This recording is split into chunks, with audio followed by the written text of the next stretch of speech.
కొండలలో నెలకొన్న కోనేటి రాయడువాడు.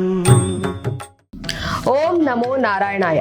పురటాసి మాసంలో వెంకన్నకు పిండి దీపంతో పూజ చేస్తే సకల శుభాలు చేకూరుతాయని మీకు తెలుసా? అసలు ఈ పురటాసి మాసం అంటే ఏంటి, ఇది ఎప్పుడు, ఏ మాసంలో, ఏ రోజున స్టార్ట్ అవుతుంది, అది వివరంగా నేను ఇప్పుడు మీకు చెప్పబోతున్నాను. అక్టోబర్ 17 వరకు కొనసాగే పురటాసి మాసం కలియుగ ప్రత్యక్ష దైవం శ్రీ వెంకటేశ్వర స్వామి ఆరాధనకు శ్రేష్టమైన మాసం. పురటాసి మాసంలో ఎలాంటి నియమాలు పాటించాలి, ఎలాంటి పూజలు చేయాలి, మనం ఇప్పుడు తెలుసుకుందాం. తమిళనాట విశేషంగా భావించే పురటాసి మాసం ఈ నెల 18వ తేదీ నుంచి ప్రారంభమై అక్టోబర్ 17 వరకు కొనసాగుతుంది.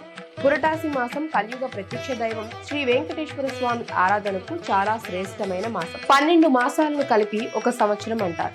మాసాల పేర్లు తమిళంలో, తెలుగులో వేరువేరుగా ఉంటాయి. తెలుగు మాసాలు చంద్రమానం ప్రకారం ఉంటే, తమిళ మాసాలు సౌరమానం ప్రకారం లెక్కగడతారు. సూర్యుడు ఉన్న రాశిని బట్టి ఆయా నెలలకు పేరు ఉంటుంది. ఈ క్రమంలో తమిళ సాంప్రదాయం ప్రకారం 6వ నెలను పురటాసి అని వ్యవహరిస్తారు.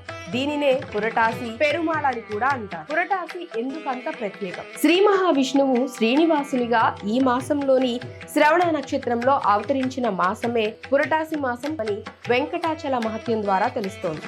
ద్రవిడ సాంప్రదాయం ప్రకారం తిరు అంటే శ్రీ అని అర్థం. తిరు నక్షత్రం అంటే శుభ నక్షత్రం అంటారు. అలాగే శ్రీనివాసుని తిరు నక్షత్రమైన శ్రవణ నక్షత్రం రోజునే స్వామి ఏడుకొండలపై వెలిశాడని భక్తుల విశ్వాసం.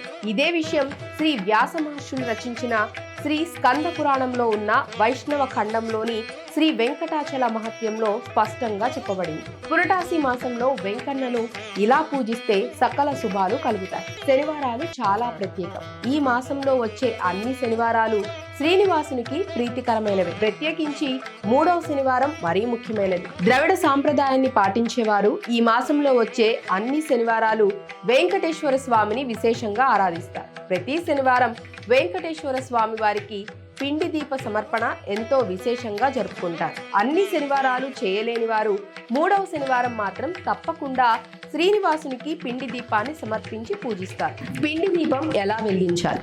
శ్రీనివాసునికి భక్తితో వెలిగించే పిండి దీపం చాలా శ్రద్ధగా చేయాల్సి ఉంటుంది.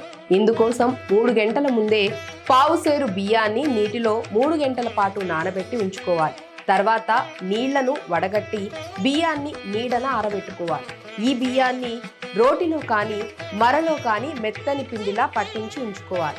ఈ కార్యక్రమం అంతా కూడా మడిగానే చేయాలి. పిండి దీపం సమర్పణ ఒక అరిటాకులో మెత్తని పిండి, కొద్దిగా బెల్లం, ఆవు నెయ్యి కలిపి మధ్యలో గుంటగా చేసుకొని అందులో అఖండ ఒత్తి వేసి ఆవు నెయ్యితో దీపారాధన చేయాలి. పిండి దీపం వెలిగించిన తర్వాత వెంకటేశ్వర స్వామి అష్టోత్తరం, విష్ణు సహస్రనామం చదువుకోవాలి.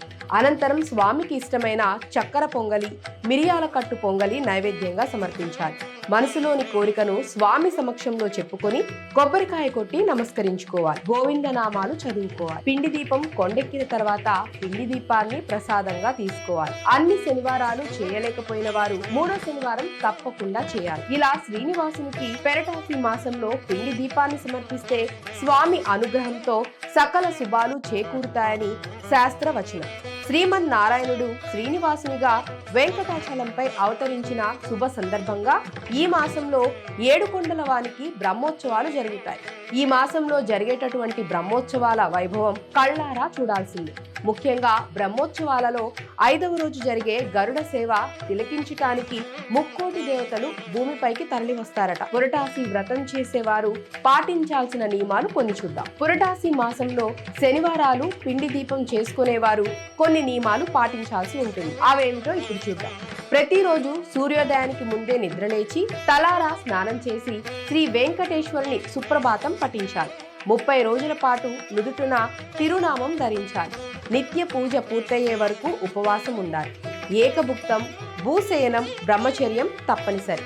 మద్య మాంసాలు ముట్టరాదు. ప్రతిరోజు వెంకటేశ్వరుని ఆలయం సందర్శించాలి. ఓం నమో వెంకటేశాయ.